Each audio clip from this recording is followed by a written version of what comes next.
Hi, and welcome to another episode of Fish for Fallen Light, this semi-regular poetry podcast in which I speak to poet and writer friends about their favorite poems.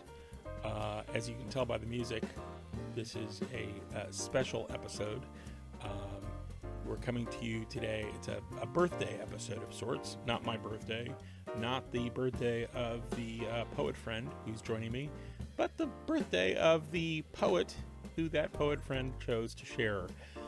Anyway, today's guest is my dear friend and frequent collaborator, wonderful poet and anthologist and literary historian, Kim Roberts.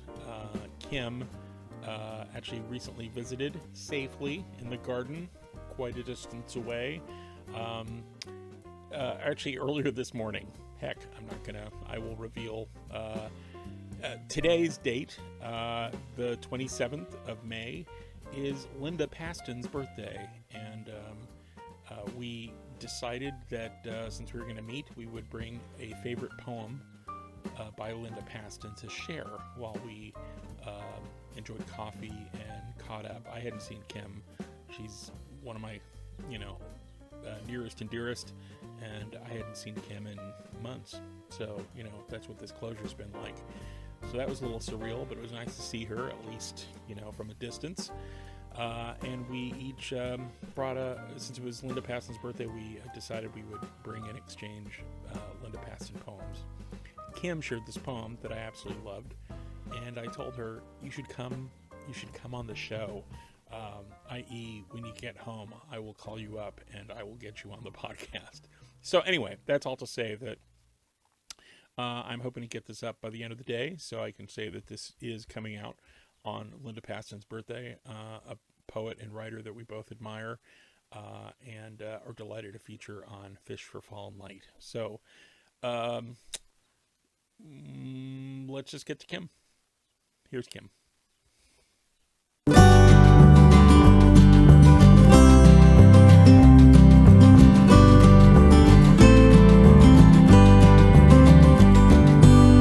Hi, Kim. Hi, Dan. How are you doing? I am very well, thank you. I will pierce through the veil of the magic of podcasting to just admit that I recently saw you. You visited just an hour ago, maybe a little more than that. But in a very responsible, social distanced way. Very much so. You entered our back garden gate and sat a safe distance, and we enjoyed some quite fine cream scones. New recipe for the household. But it was a nice visit, and we had not seen each other in weeks. We're of course in DC, but we actually months. It had been a while. It'd been, yeah. Anyway, but we visited with each other, and one of the things that we noted when we scheduled this safe distance visit was that it was Linda Pastan's birthday, a poet that we both... Linda! Yes, happy birthday, Linda. A poet that we both admire and know. And we decided that we would bring poems to share since it was Linda Pastan's birthday, and I apologize because I think at the time I said that I was gonna make something. I was gonna make something with anise because anise was the flavoring in pastis, the liqueur, and that was the closest thing to paston. Anyway, that didn't work out. But you brought this great poem that you said was one of your favorite poems by Linda Pastan, and I immediately thought, oh, crazy idea. Let me get you on the camera to share this poem and see if I can get it up on Linda Pastan's birthday. And you thought it was a crazy but swell idea? I don't know. What was the poem? The poem is called I Am Learning to Abandon the World. And it's a short poem that I adore it. It resonates a lot right now with the current crisis we're in. But it also really works toward Linda's strengths of being able to articulate in her poems better than anyone else I can think of the process of aging. Hmm. Well, why don't you read the poem, then we can talk about it. Okay. All right. Maybe I should switch my eyes. So the poem is called I Am Learning to Abandon the World. I am learning to abandon the world before it can abandon me. Already I have given up the moon and snow, closing my shades against the claims of white. And the world has taken my father, my friends. I have given up melodic lines of hills, moving to a flat, tuneless landscape. And every night I give my body up, limb by limb, working upwards across bone towards the heart. But morning comes with small reprieves of coffee and birdsong. A tree outside the window, which was simply shadow moments ago, takes back its branches, twig by leafy twig. And as I take my body back, the sun lays its warm muzzle on my lap as if to make amends. Can you read that last line again, Kim? Sure, yeah. And as I take my body back, the sun lays its warm muzzle on my lap as if to make amends. This is a poem that was originally published in her book called AM/PM, but then she just recently republished it in her book called A Dog Runs Through It. Mm-hmm, mm-hmm. Are we getting this on there? Yeah.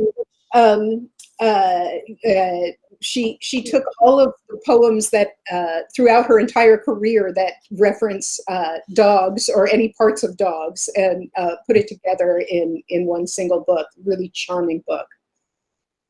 Yeah, it's funny how that dog just sneaks in right under the wire, right at the very end, and right. And it's funny you read it. I mean, I heard you read it this morning, an hour or two ago. And I didn't catch the dog that time, so it was just kind of nice to have you read it now and just do that muzzle. And yeah. So do you know the first time? I guess you first read it in AM/PM. I did, yeah. It's funny, I had this strong relationship with Linda Pastan's poems, with just her words, for many years before I actually met her personally. And that deepened my connection to the poems in a different way. But it's a rare privilege to develop a personal relationship with a poet who has influenced you and who you admire so much. You recently had Marilyn Nelson on this show, and she's another person who I have that same relationship with, where I only knew her through her poems, and then suddenly I knew her as an actual person, and that was delightful. Yeah. But do you remember? I mean, do you remember like when you first started reading Paston, or? Oh yeah. It was when I was a very young poet. It was in college when I first discovered her, and at that point I was really drawn to her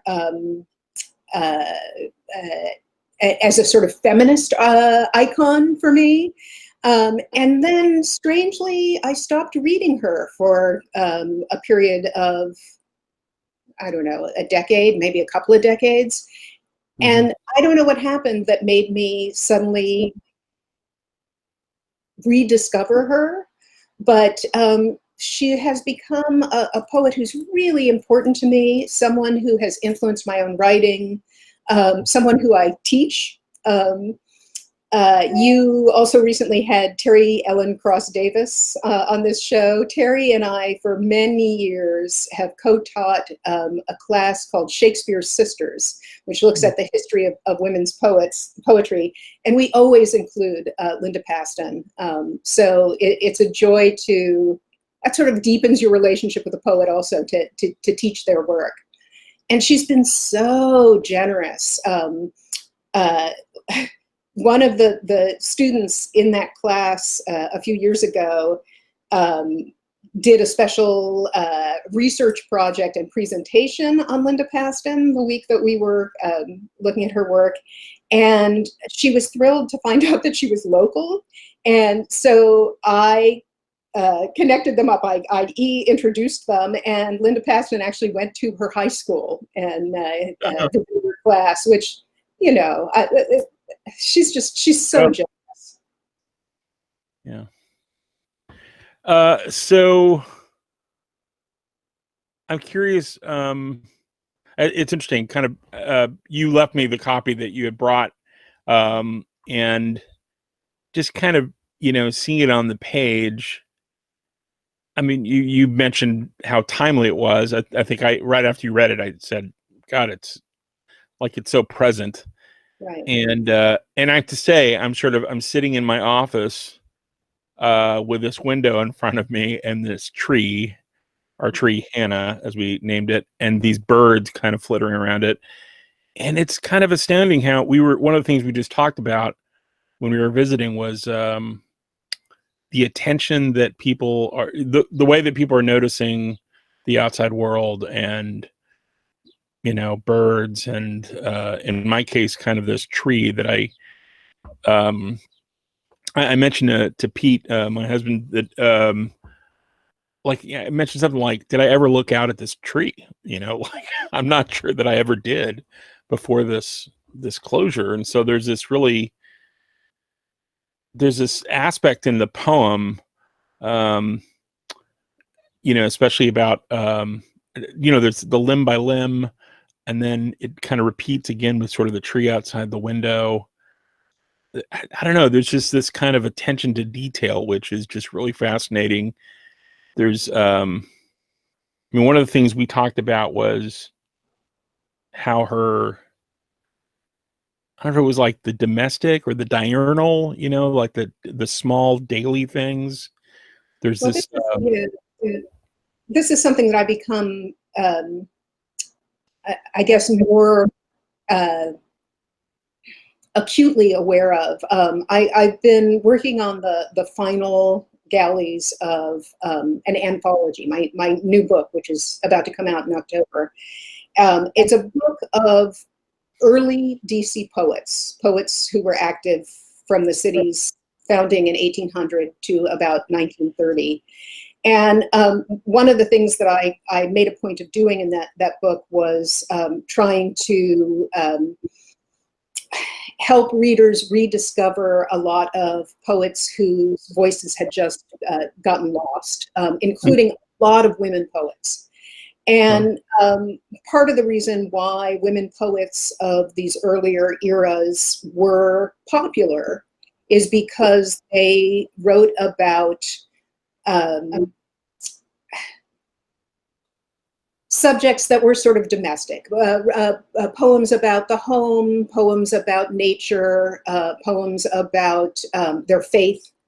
And those were poems that would have then been reprinted in newspapers of the time and shared widely. And people valued them because they were sort of feminine. In the same way that now I think a lot of contemporary women poets have been discounted for that exact same impulse. And I think this is particularly true of someone like Linda Pastan, whose work is so powerful and so moving, and yet because it is often about nature and the home, and because it doesn't tell grand stories, it tells small stories, domestic stories, I think that she very unfairly gets overlooked. Mm-hmm. Her imagery is both familiar, but also she works hard to make it somehow less familiar as well, to make it surprising. Right. And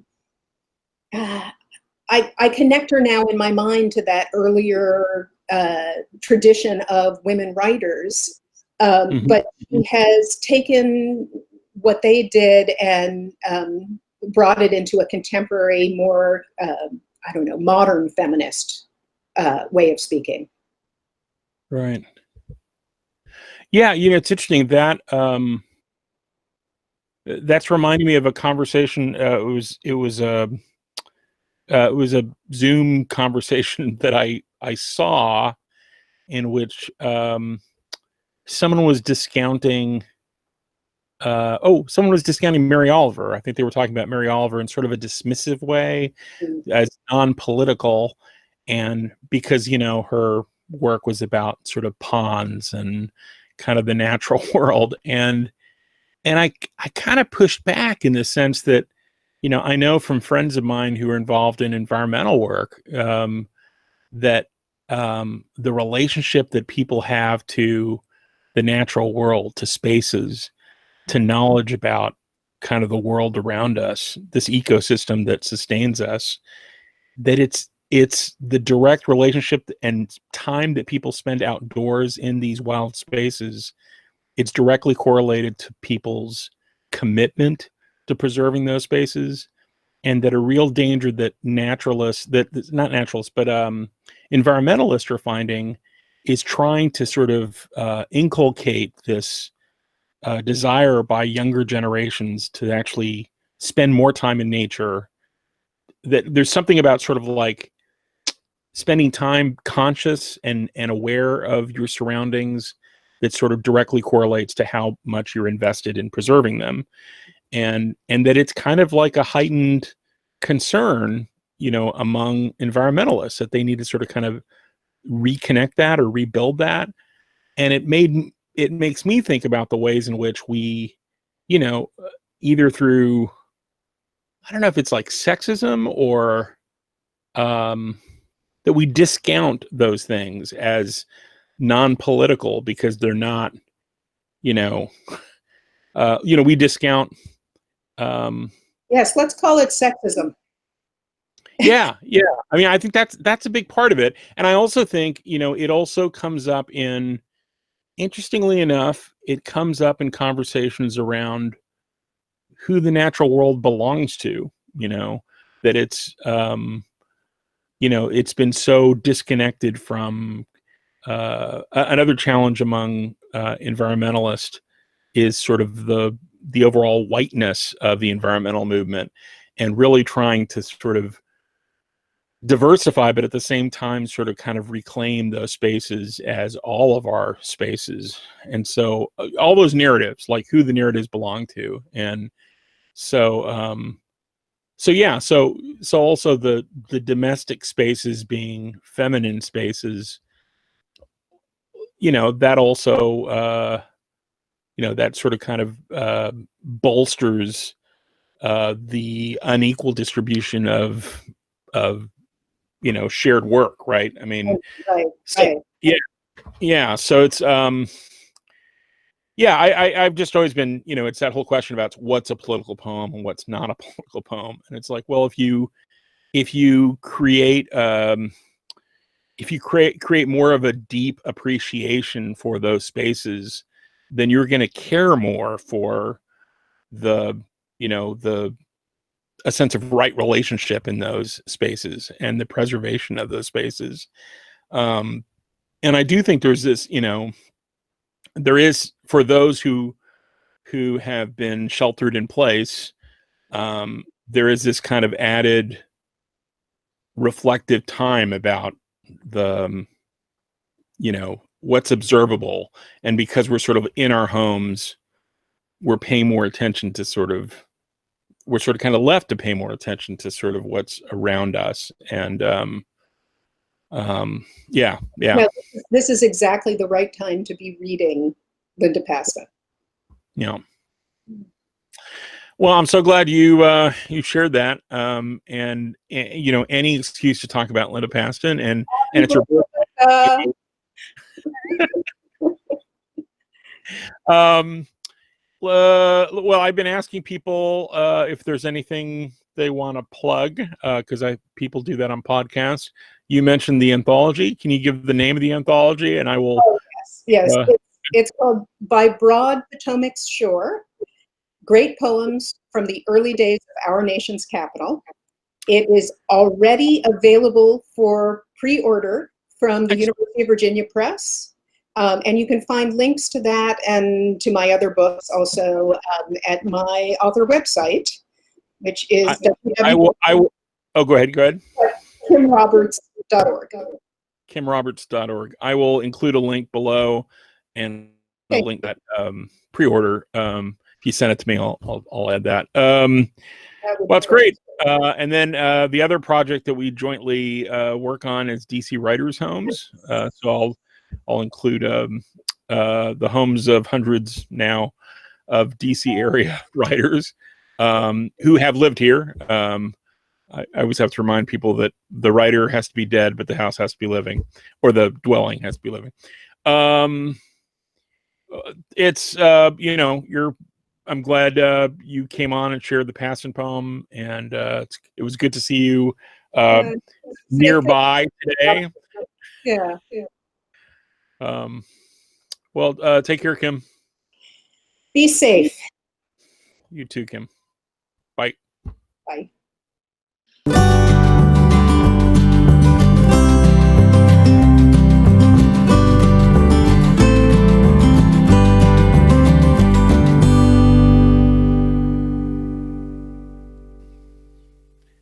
Well, that was delightful. I'd like to thank Kim Roberts for coming on the podcast and sharing that wonderful and timely poem by Linda Pastan. Happy birthday, Linda, wherever you are. And this, I am learning to abandon the world. I included a link below to the poem. It's actually, it's been republished online at the Poetry Foundation. Thank you, Poetry Foundation. You can read the poem there if you'd like, and also a little bit more information about Kim's upcoming book that's available for pre-order. So I guess that's about it. Thanks for tuning in. I will end this podcast the way I end every podcast. By the way, I should say we're still in lockdown. People are reopening. States are reopening. I personally think it's nuts. Be safe, people. Okay? Educate yourself. Take this seriously for yourself, for others. Anyway, I will end the way I end every podcast by the poem that gives this podcast its title, Fish for Fallen Light. I will recite it in Spanish first and then in English. Si cada día cae dentro de cada noche, existe un pozo donde la claridad está imprisionado. Tenemos que sentarnos a la orilla del pozo de la oscuridad y pescar por luz caída, con paciencia. If each day falls inside each night, there exists a well where clarity lies imprisoned. We must sit at the rim of the well of darkness and fish for fallen light with patience. Hope you are well. Hope you are staying well. Take care of yourself. Let's find new ways to take care of each other. Bye.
Pusilla.